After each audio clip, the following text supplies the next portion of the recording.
Lindsay, hang on. Okay, we're live. Yes. Before we began recording, we were talking about winging it, as it were, and presentations based on quickly put together, highly spontaneous preparation techniques. So, how do you guys like to write your presentations? I'm saying this like I'm taking a poll. You actually could respond here if you go to the page for the event. But anyway, A, on the airplane, B, on the toilet, or C, in the office. So let us know at Software Underground. That's swung.rocks to sign up for this poll. And if you sign up for this poll, you're actually going to have to write the poll because I'm not writing. Okay, so Gerard says he likes to write presentations on airplanes. Yeah?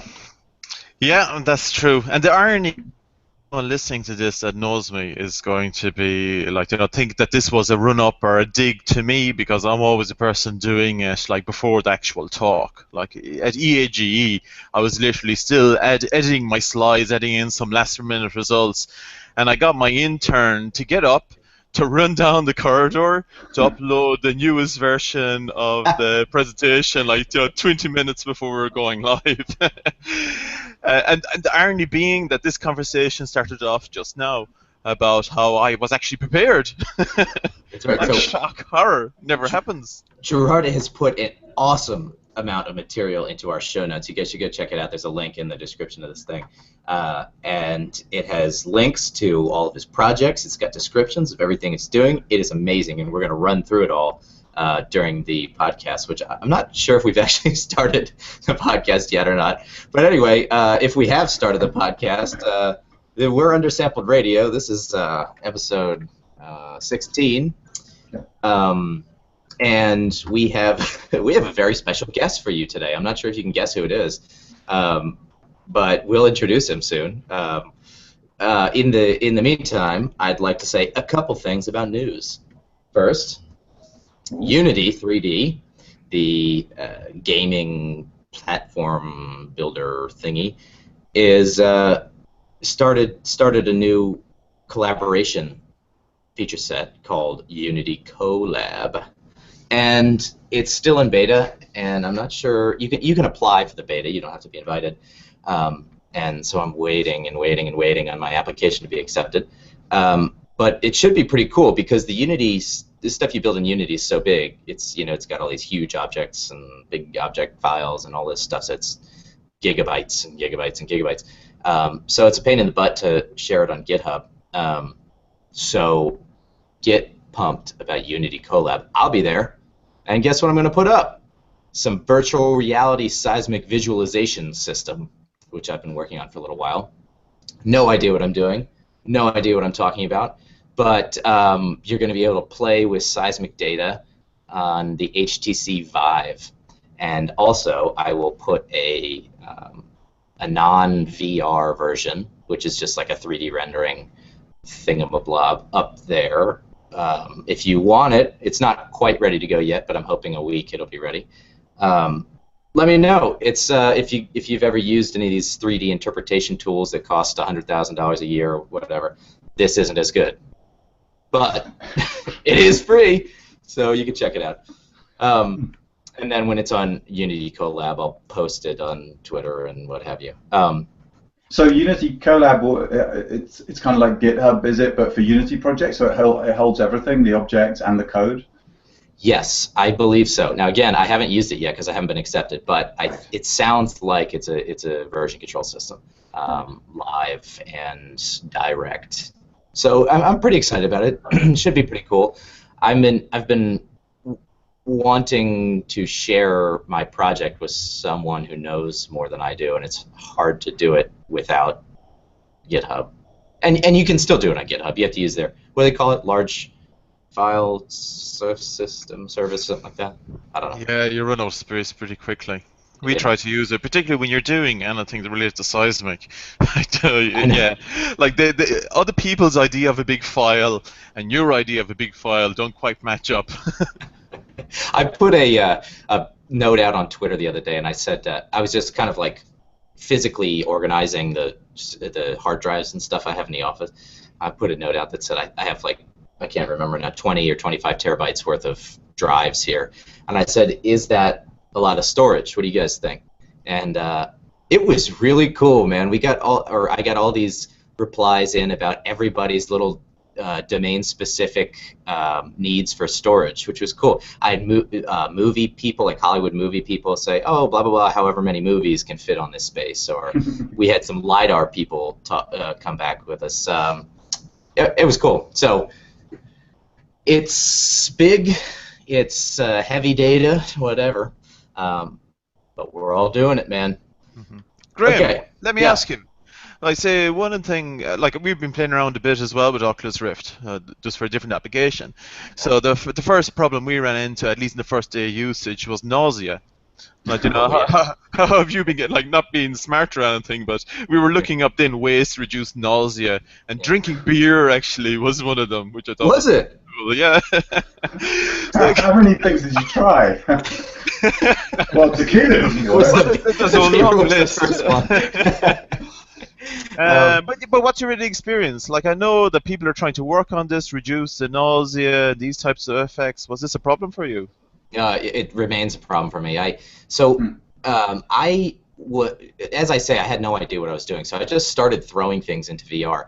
And initially, it was all good. But then you'll just do one little tweak. For example, like you're able to walk around the scene just using a trackpad. That made me so sick. And so I just had to turn it off. It was completely unusable. And then other little things. For example, I took a photosphere with my phone of where I stand when I'm in my VR system. So basically, when you put the goggles on, you're just right where you were again, except that it's slightly off. So like the tracking is just barely slightly off. That made me so sick. Mm-hmm. So I don't know, trial and error, just like you. I haven't tried beer yet, but now that you say it, obviously I'm going to get there. Yeah, but I think it's quite cool. Like, I think it is quite tricky to get this working properly.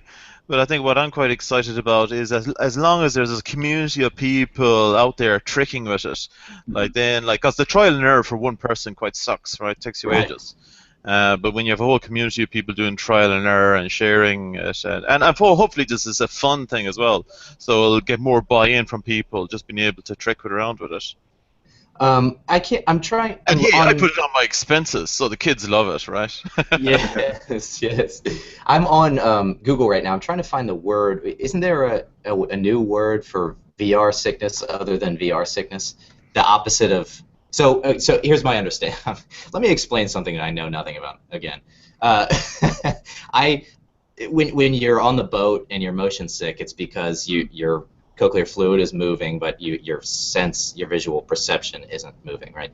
But in VR, it's the opposite, right? So your visual perception is moving, but your fluid is stationary, or some relatively stationary. So Gerard, do you know they came up with a word for this, like photo? Yeah, I'm just having a quick look as well. I found my list, 11 ways to prevent motion sickness. Well, they're calling it motion sickness here. Yeah, I can't find it. Definitely. If you Google this, you'll definitely see beer comes up here quite high. Get drunk. It's like, actually, they said 11, so 14 has apparently become the new 11, and number 12 is get drunk. Okay, I can't find it, but I'll put a link in the show notes. Okay, so I've got one more news point, and what is it? Oh yeah, it's my last fleeting call to Barcamp NOLA. There's a link in the show notes. Check it out. Come see us. It's this weekend in New Orleans, Saturday and Sunday. Saturday is the Unconference. You can just randomly show up and present something you know something about, or like me, you can show up and present something you don't know what you're talking about. So that's all day Saturday, starting at 9:30, and then on Sunday is a hack day. There's going to be a bunch of people that get together and work on little problems. So the website, if you don't see the show notes, is barcampnola, NOLA.com. So without further ado, let's introduce our guest. Hey Matt, take it away. Right, so Gerard, Gerard Gorman, hi, who I only just met really in, where were we? We were in EAGE. EAGE, right, in Austria, Vienna, Austria, where Gerard was like a really awesome, I hope this comes out right, because I mean it as a compliment, but so he was in the, you were in the open source workshop, and I really liked it when you when every time you spoke, because you said what I was thinking but was incapable of expressing without being sarcastic and insulting half the people in the room. So I really appreciated your tact and diplomacy, as well as your ideas. So he's a reader at Imperial College London, where I also know lots of other awesome people, so it seems like a great place to be. And links to Twitter and GitHub are in the show notes. Gerard, hi, where are you right now? So I'm hanging out in a meeting room in Imperial College London, so things have got a bit quieter, thankfully. I've got a whole bunch of interns with me for the summer, which means I can no longer fit in my office, so which is why I'm hanging out here. But it's great, it's good fun, lots of people doing interesting stuff. Where are they did working all these interns from? So it's quite cool. One comes from the US. Now I try and struggle to remember which university, but he's actually a cool guy. Met him at when I was at Supercomputing last year. I was at the HPC like startup workshop. And there was this odd guy there that was an undergraduate, and I got chatting to him, and I said, oh, well, come over here and do an internship. So currently he's doing lots of hacking for me on the new Intel Knights Landing, say on an Intel project that's doing seismic-related stuff. Then someone else then is from north of England, and then two other guys are actually just from local computer science, like say the computer science department here. So they're all sort of computer-type people that like have a good background in maths, basically.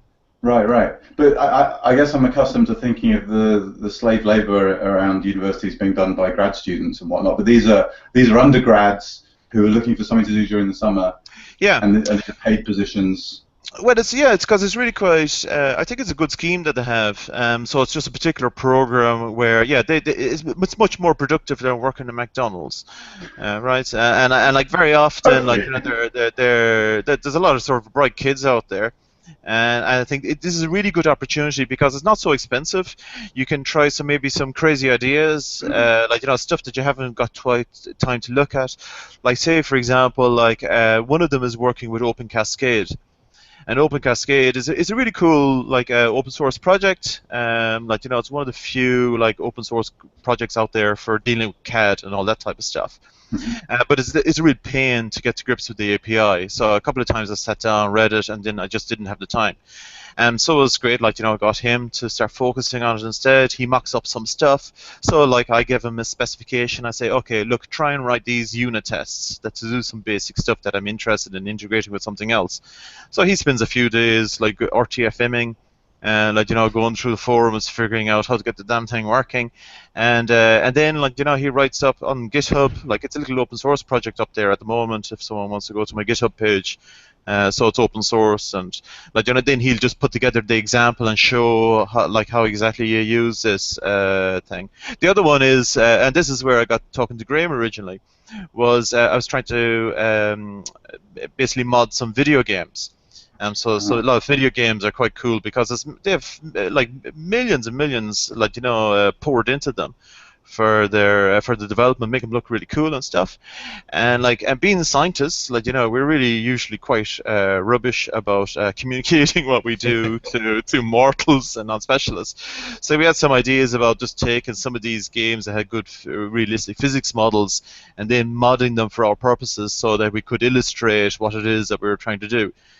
So this was another thing then, like the undergraduates, interns love it because they're doing gaming, I was ordering the steering wheel and everything off eBay for them. People come in, it's difficult to convince them you're actually working. Yeah. Your lab sounds pretty awesome. Yeah, and then because a lot of this stuff, it sounds as if it should be straightforward, but can seriously burn into your time as well. So so I think it's a cool scheme. It's a lot of fun. Yeah. And what's your setup at Imperial? It sounds like you have a bit of a lab scene going on. Like, how long have you been there, and what's your master plan for world domination out of Imperial? Oh, the master plan. Well, I could tell you, but then I'd have to kill you. All those types of things. So I'm part of a very sort of diffuse group across Imperial. So I'm based in the Earth Science and Engineering department.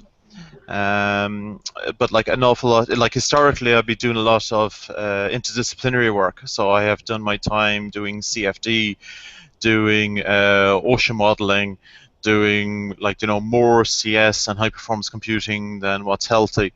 And then say our group then, so we have a large team of model developers that focus on things that are geophysical and even industrial CFD inside this department, but then also with the maths department we have very strong links. With the computer science department we have really strong links, and it's been quite interesting. I guess I've been here for such a long time, and it's been good from the point that there's a lot of interesting stuff that you can do, like say on the boundaries between the stuff that we're interested in for geophysics and the applied stuff that gets things done. And then on the other hand, there's cool stuff going on in CS, and there's cool stuff going on in maths, but it takes a long time to learn other people's language. So I guess the cool thing here is that it is a sort of diffuse group throughout the college now, but over the years we've finally figured out how to vaguely understand what the other people are talking about.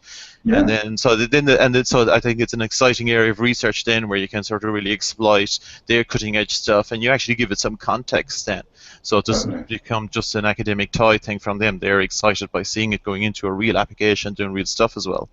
But I mean, a lot of people talk about interdisciplinary research and so on, and I just often feel like once you start talking to them, actually it means that they got someone from computer science into their lab, but now they're in their lab, and they sort of convert people with different backgrounds. But it sounds like you guys are actually maintaining real links with these other departments. Like what are the sort of, if there were one or two secrets to that kind of ongoing collaboration, what would you say those are?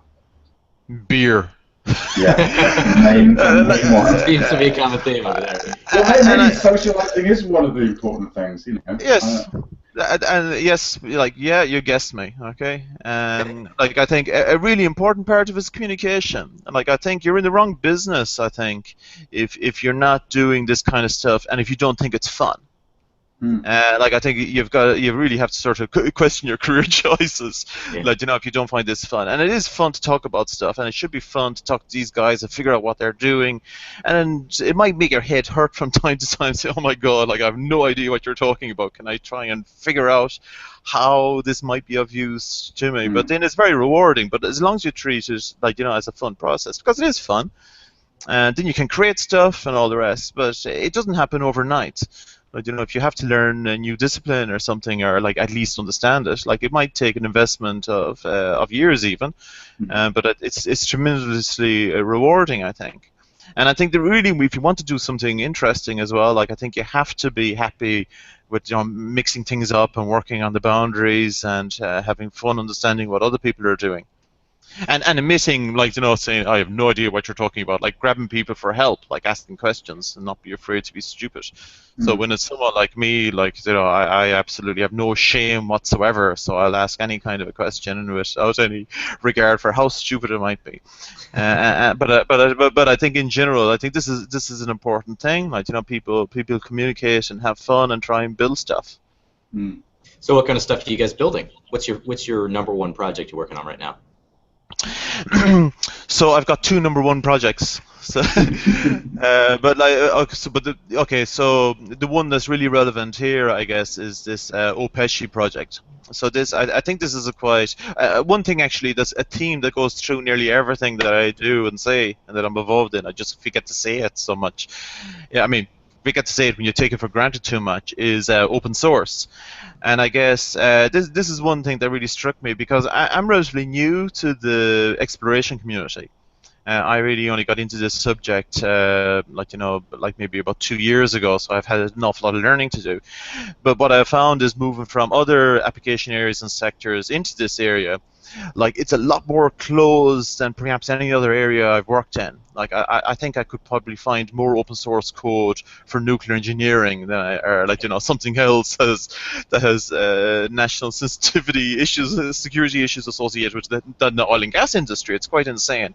So I think it's worth nearly just highlighting that, because I do think it's strange, and I think even from the EAD workshop. So I think maybe your first interaction with me there was when I exploded at someone's comment, and it's just that there's too many people who maybe are only working inside this area of geophysics, and they haven't actually realized that in many ways their attitudes towards open innovation is actually quite strange and completely out of kilter with a lot of modern, commercialization and a lot of modern business. And I'm saying this as a startup as well, not just as a hippie academic, lefty academic or something else. I think it's important to distinguish these things. Well, we will talk about your startup in a minute because it's actually fascinating. But let's talk about Opeshi first. First of all, for those of us who don't know, what is it? Okay, so this is a project funded by Intel, so they made sure it was open source. It's a collaboration between ourselves at Imperial, the Sinbad group at USB, USB, my God, and Cinetech in Brazil. So what the focus really here is, it's first seismic imaging.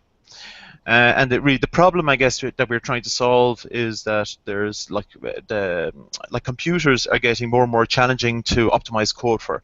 You've got a lot of heterogeneity in computers, so you've got multi-core, this, that, and the other. Like every time you go to a supercomputing conference, it seems like people have invented 10 new parallel programming paradigms that you should rewrite all of your code in, and it gets pretty hard because, I think, hard, and it can be fun depending on what your perspective is, because for doing something like imaging, like inversion, it's quite an interesting problem. It's really complex. You have got a bunch of maths in there. You have to know your numerical methods for discretizing all of your physics correctly. Then you have to go and implement all of that stuff. Then you have to make sure that your discretization is properly verified.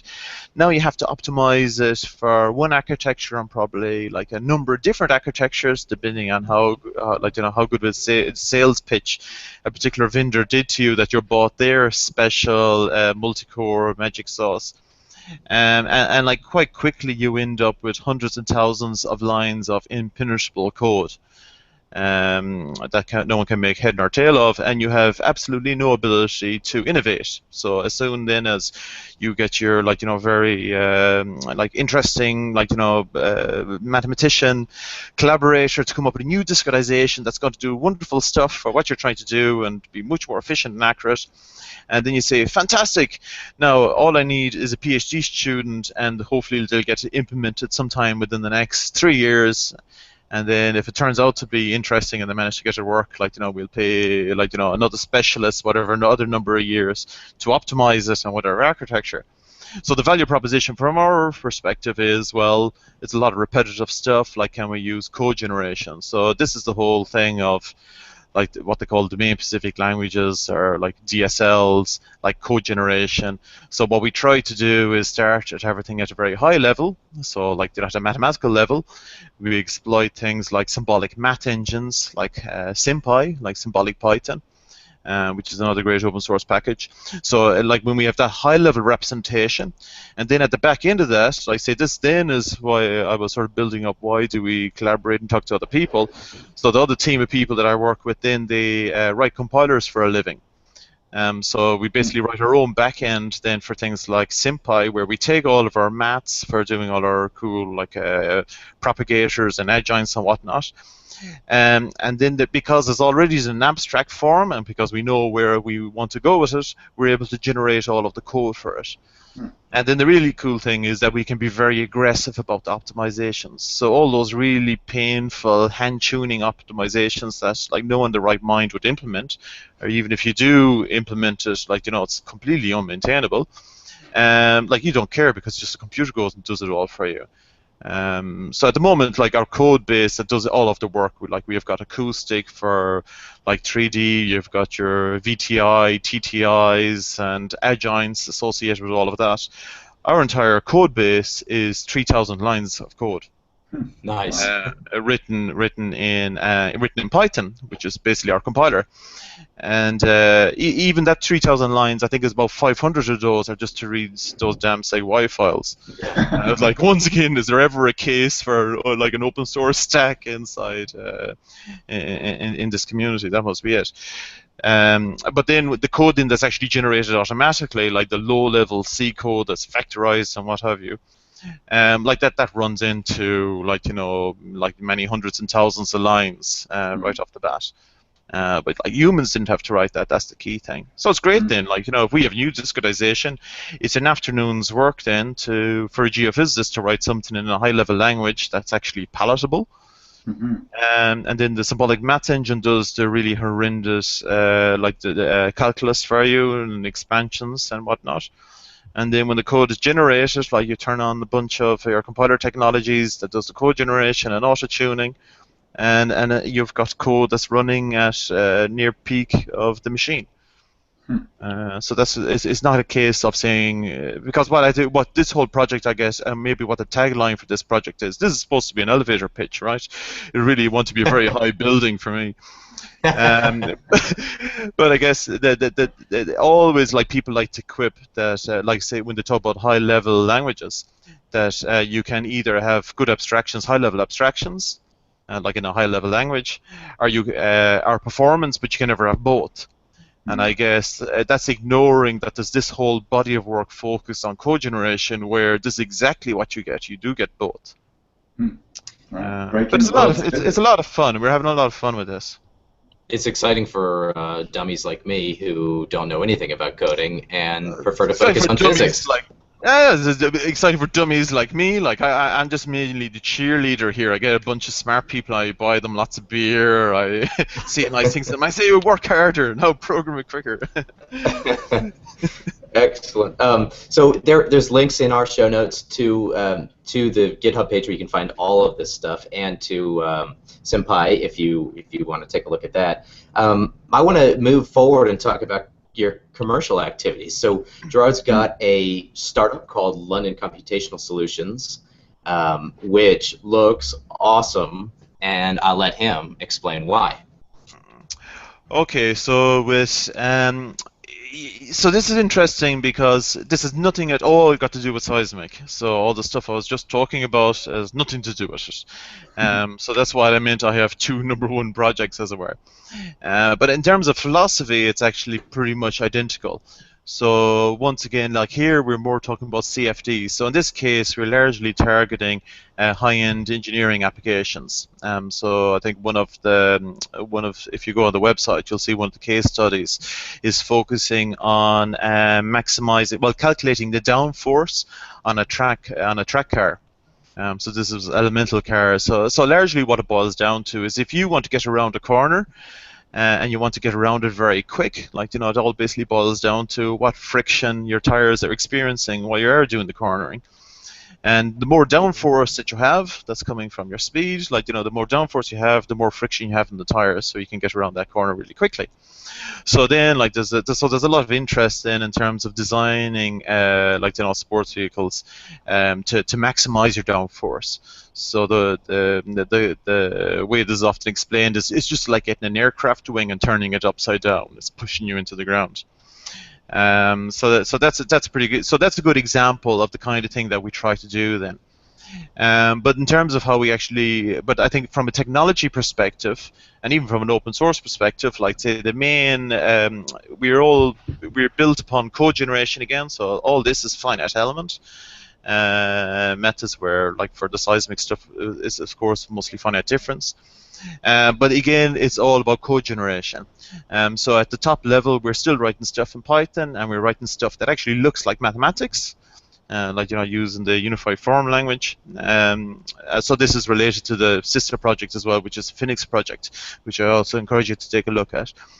and then the same like actually there's a lot of similar actors between the two projects. Like once again from the CS team, they're all compiler people to say, well, how do we get from this high level abstraction down to low level code, which is fast? Like this is all focused on supercomputers. So it's all focused on vectorizing everything, parallelizing everything, and it's like no compromise type performance stuff. But then you go from having like this amount of Python, like as I wave my hands at the radio, like how insane is that? But anyway, like having a screen full of like Python that you can actually like trick yourself into thinking that you can comprehend, like that you can sort of see what's going on there from a simulation point of view, into like something that's going to run like a really good performance on a supercomputer, for example, just because you're exploiting this. So I think then where the commercial aspect comes into it is like, of course, the basic technology is all open source, but then it just like that's your open source stack you build, but then you actually want to develop a solution for the client. So you're looking on people who actually have got something very demanding from a computational perspective. And then the nice thing is because we have a great expressibility, as it were, because we have great agility and expressibility in terms of how we can put together models and choose our numerical methods, like we were able to tune the heck out of it for a particular application. So the customer or whoever, like the end user, ends up with something that's really bespoke for their particular problem and really highly tuned for their particular problem. And it's a case of if you want to solve a different problem, well, no problem. Like you just now you just create another specialized tool that's just for that. But because you are using this high level abstractions and you're exploiting all this code generation business, it makes it easy for you just to create these other tools. Yeah. So the way I like to describe it is nearly like the difference with mobile phones. I say we have moved away from, rather than having one monolithic application for everything, is that you just have a bunch of apps that have got really simple user interfaces that are easy to use and all the rest, and then all the magic happens out the back end. That's the dream. And how do when you talk to your clients about the open source aspect, do any of them react to that? How do they feel about the IP and sort of owning their solution, that kind of thing? Did it come up? Yeah, it really does come up. So it varies quite a lot. Like I said, and this is what I was reflecting on earlier on. It varies quite a bit from sector to sector, and it's largely a cultural issue. Like how familiar they are with it, or indeed like how familiar their team of lawyers are with it. Like, because that's what it really boils down to, right? Like you know the way it goes with a lawyer to see something new. Oh, that doesn't look like the previous template my favorite template that I have, and then they freak out, and then you spend ages discussing it with them. So what it varies. So it boils down to this. Like number one, lots of clients are really sensitive. So like some people, we can't mention their name or application or anything else. Like that's how sensitive they are about IP. But mostly they get it. They get the fact that there's one layer of stuff that's open and is generic and everyone is using it. And I think big announcements like Google, for example, with their TensorFlow and making this open source. Like there's so many of these very public like announcements and awareness of these massive open source projects inside business. Like people are getting it. Oh, this is actually the norm. And people then actually understand that what's actually really valuable then is the stuff that's bespoke for your business. Like actually, what is the thing that's making you money? Okay, and the thing that's making you money, your core business concern is usually much more compact around IP than that. So as long as you're fixing that specific problem that they're having and you're giving them the competitive advantage and whatnot, they're happy. And then, of course, as well, then we are able to exploit the fact, because we have all of this agility, we can also be very bespoke about what we do. So the fact is, then, if they want a tool to do blah, and they want that to be completely proprietary, well then, it's cost-effective for us. We're able to create that specialized custom thing just for them, and they can buy it outright and buy the exclusivity of it. But that doesn't touch the background IP, which is open source. And what percentage of clients do you find prefer that setup to fully having the backend open source? Having everything open source. Sorry, maybe give me your question again. What percentage of your clients do you find will buy everything outright and keep the entire stack proprietary? In terms of what they do, I think the knee-jerk reaction for everyone is to want to know everything, and they want to own everything and keep everything to themselves. And I think so that there's always work to do to explain to them what it is that they're actually owning and what's theirs and what's actually valuable for them to have, so that you're not really being sort of silly about it. So I guess my question is, how many times does that pitch fail, and they end up saying, no, we want them. So this is interesting because so I think it's been a work in progress understanding the answer to that question, because I would see, like, I think I have more or less gone through, like, a large number of years of failure, because we were always making this pitch, right, and people were never really picking up on it, and we're getting ignored, and we weren't really getting a traction. And then, like, it was like, finally the penny was dropping, as it were, trying to figure out, well, what was it that the real concern was and what they were actually looking for. And very often, like, it still goes back to the point that ultimately, if someone is being reasonably rational, like that, and they do have a core problem they want to solve for their business, they're just looking for you to solve their problem, and they're looking that you support them. So they're looking for technical support and all the rest.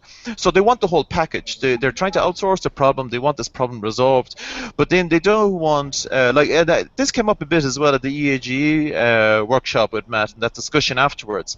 Like, I think there's a big sort of problem culturally out there that when people hear open source, that basically means, oh, like, some PhD student or someone that's hanging around for a few weeks knocks together it's something like code gets thrown over the fence or whatever, and then you're on your own. Like, you just get on with it, okay? And it's this that's interpretation of what it means. When it can be the case. I'm quite sure it happens quite often, but there's absolutely nothing stopping you building a business around it where you do have proper technical support, and deep technical support. So, like, I think a phrase that was thrown at me quite a few times that I love, and I think it really goes to the heart of the matter, is to have a throat to choke. And you can really sort of appreciate the business mentality, because they're trying to outsource this thing. They just want their problem solved to get their business done, and they just want this little gizmo, whatever it is that does blah, that's important for their business. They need to make sure, look, this damn thing, it needs to work. If it doesn't work, I need to be able to phone up to someone and get them to fix my problem, and come in here and get the damn thing fixed or whatever. And when we need to plumb it into some other bit of software, there needs to be a guy that we can get to do it as well. So this, I think, was a big lesson that we learned, was actually just finally, look, just set up a company, get it properly set up, get all of this infrastructure in place, get all of the legal framework and contractual frameworks in place, so that you literally do give them the throat to choke, and then you get the whole infrastructure thing working. And I think once we had that realization, then the rest was actually pretty easy. There is the thing that I then sort of struggle with, as a sort of amateur business person, is I then really struggle with feeling like I'm kind of, you're pitching the client then on this. I feel like you're almost saying to them, yeah, we can give you this solution, but we're sort of pushing you into this multi-year relationship with us, because this solution will never stand alone by itself, and you'll have to come to us for support. Do you know what I mean? There's this kind of tension then between. I mean, I absolutely think that just like you say, solving this problem requires that ongoing relationship. There is no thing that anyone can just throw over the fence, as it were, and then the problem solved and off you go. But from the point of view of sort of pitching them as an honest person who just wants to help them, I really struggle with this feeling that I'm coercing them almost into this multi-year relationship. Like, my perception is that the big companies like Schlumberger, that's part of their whole business model. It's like, I don't want to sell you a piece of software, I want to sell you a 5-year support contract, right? Mm-hmm. And I feel like that's, I don't know, I feel conflict about that, I guess. But I think so. The way I understand exactly what you're saying, and I think I've actually seen this from the other perspective as well, because like say as I said earlier on, like we spend most of our time in perpetual failure, as it were, like not getting traction. And I think one of the bits of feedback that we're always getting is, well, oh yeah, well, fine, we might start using this tool. We get our people trained using and all the rest. Like that is actually already a big internal investment from the company to train their people up and start using this and start becoming dependent upon it, building their workflow around it, and then you might bugger off and disappear the next year. Like so if you're an academic, you just might have seen something else sparkly and interesting, and you go off researching that other exciting thing, or like grad students bug off, or like so on and so forth. And this actually is what we were finding to be one of the major concerns that people had. So what we found is that we had to be very, we had to be very forthright about, creating an entity that was clearly going to be lasting for a few years. And then, at least then internally in the company, when they were able to say, oh, actually, you're not going to disappear after 6 months or a year, this is something that's sustainable, then they were actually quite happy to buy in. So we're not actually telling them, it wasn't so much, well, so far our experience has been that it hasn't been so much trying to force them into a 5-year commitment or something like this. It's more about giving them reassurance that there would be that level of continuity there. Yeah, I feel like there's a subtle difference then between a sort of consulting firm, which is kind of what I am, where we don't explicitly say, these are our products, we will support these products. Do you know what I mean? That these products have roadmaps, and a software company that might have a suite of tools that they are either implicitly or explicitly committing to support for some period of time. Maybe there's a positioning issue there, and maybe because I think one of the things about that you start to realize as you get away from kind of writing software for fun or for grad school or whatever and into business, is that actually technology is a really small part of the solution to most problems, right? Like you say, there's, apart from the software-y stuff like documentation and tests and that kind of thing, there's also the cultural side and the training side and the support side and marketing and all the other, right? The technology is actually a tiny component. And we're all on this kind of journey, I guess, of becoming creators of sustainable technology solutions, not just little pieces of Python code in GitHub. Do you know what I mean? So that's my attempt at an elegant segue from talking about technology to talking about teaching students to code, and what the role that you as a professor, a quote-unquote professor, and people like I that are interested in training as well, can play in helping a new generation find work and reward as scientists. Because I see you're doing some software carpentry type training at Imperial. So how is that going, and how important do you think that is for the next generation of scientists? Yeah, well, I think this is interesting for a number of different reasons. So like I say, I started teaching this a few years ago, and then one of the big difficulties was getting people to accept that we would do this inside Python, which was seen to be people say no, what do you mean, you should be teaching them all C++. And and there was this lack of understanding for people that how many years of investment it takes to become a real sort of expert in programming like C++, now how not to actually program garbage in C++, and be productive. There's a whole lack of understanding of that, and particularly when all of the students we think about, say if we're thinking about exploration geophysics, or you're more thinking about an applied sector, this is always a minor that what they're doing. It's already in a packed curriculum. They're off doing stuff on rocks and everything else. So programming is only something that happens a bit more on the side. And I think there's a potential there for a crisis because, like, there's no doubt about it. Like, the entire economy is becoming more and more digital. Like, so like the dog in the street knows this, and like, it's very well covered by, like, like a mountain of government reports about how the economy is increasingly digitalized. Um, but and the people always talk about a skills gap as well. Like, there is a skills gap, like, because most people, like, they just don't have the skills really required. Like, we know, like, particularly you guys know, like, you're sort of seeped in technology and doing software and that, and you already know there's such a gap between what people do in practice, like, from day to day, and what they could do if they got their act together and really sort of use the stuff that was there. There's a massive divide, a massive opportunity. But the fact is, we pretty much the army of people that's required to create all of this stuff that don't exist. Now, I think the saving grace, there is a saving grace though, is and like I keep saying this, like, technology, like, it doesn't suck as bad as it used to. Like, cause seriously, like, if you go back a few years ago, like, if you wanted to do scripting, like, you did Visual Basic or you did Perl. And, like, people used to have poetry competitions with Perl, like, because you could put anything out. And the alternative then was like Fortran, like, C, C++ and stuff. But again, like, you're looking at, like, do you have a really expert C++ programmer? You're talking about someone that's taken a major in it and probably has 5 years experience. Like, it's a massive undertaking. And it's an awful lot of code. Like, there's an awful lot. So if you want to talk about agility and creating stuff, it's like a nonsense.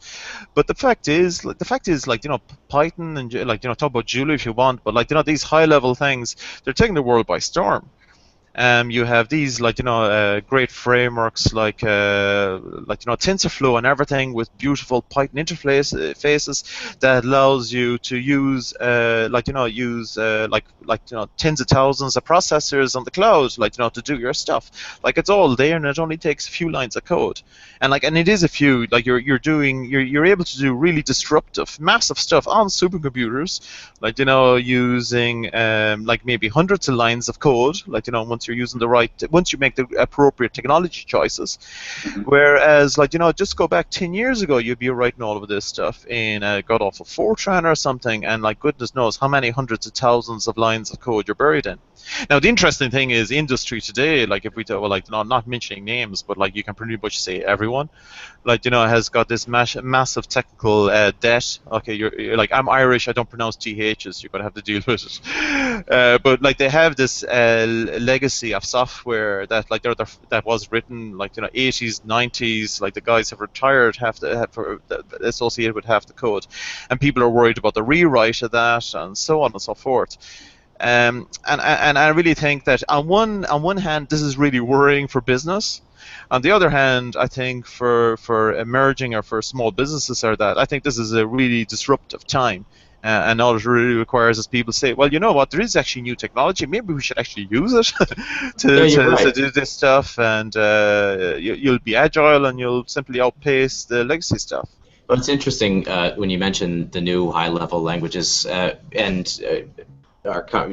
goes back to our conversation before, where scientists and domain experts can now make production-level things work, and that is pretty powerful. I mean, when you don't have to have the computer science guys in the middle, man, you can get some speedy results from the top people in the world, and that's exciting. And again, good for me because I'm not a coder.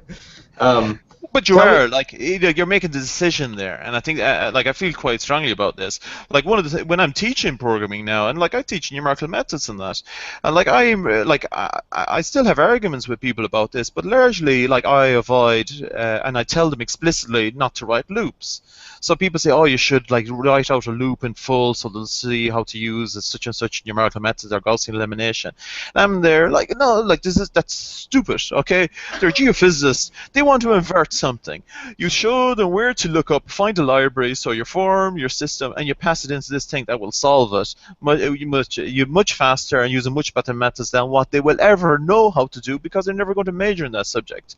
And is that sort of, so I think there's an element of that pragmatism, coming in slowly but surely, and a slow realization. You know what? We don't actually have to write like 100,000 lines of Fortran, whatever, just because we want to write some solvers that thousands of people have already written before us.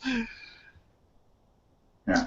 If there's a student, it sounds like you're running an amazing program over there for the students. If we have students right now who are listening who are looking for internships or potentially looking for graduate student positions over there, are you guys looking for people? Yeah, sure. Always drop me an email. The best people. I should warn, if you want to do one with me, though, you need to be persistent, because I'm not always very consistent in replying to my emails. Maybe due to the fact that you're an academic and an entrepreneur all at the same time. Yeah. So by all means, if anyone's interested, email me, and if you don't get a response, email me a second time, slightly more abrasively, and I'll definitely get back to you. Or our Twitter or whatever. I use actually Twitter is a good way of contacting, just to have a quick blah, because I reply, because who doesn't use their phone in the toilet, right? Right. And our GitHub, so there's a lot of great people out there. All my stuff on GitHub is open source.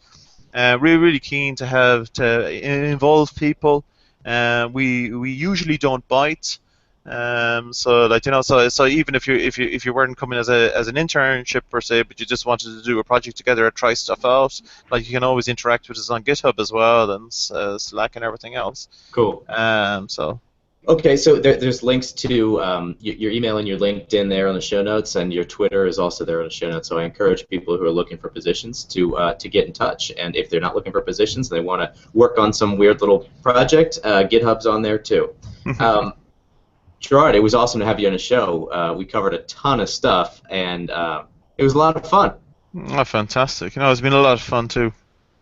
Yeah, thanks a lot, Gerard. I actually spent a few hours listening to your back catalogue to see what I was getting myself into. So yeah, I think it's great. I think it's a great ongoing conversation to have. Excellent. Well, thanks for coming, and audience, we'll see you next week. Thanks. Bye.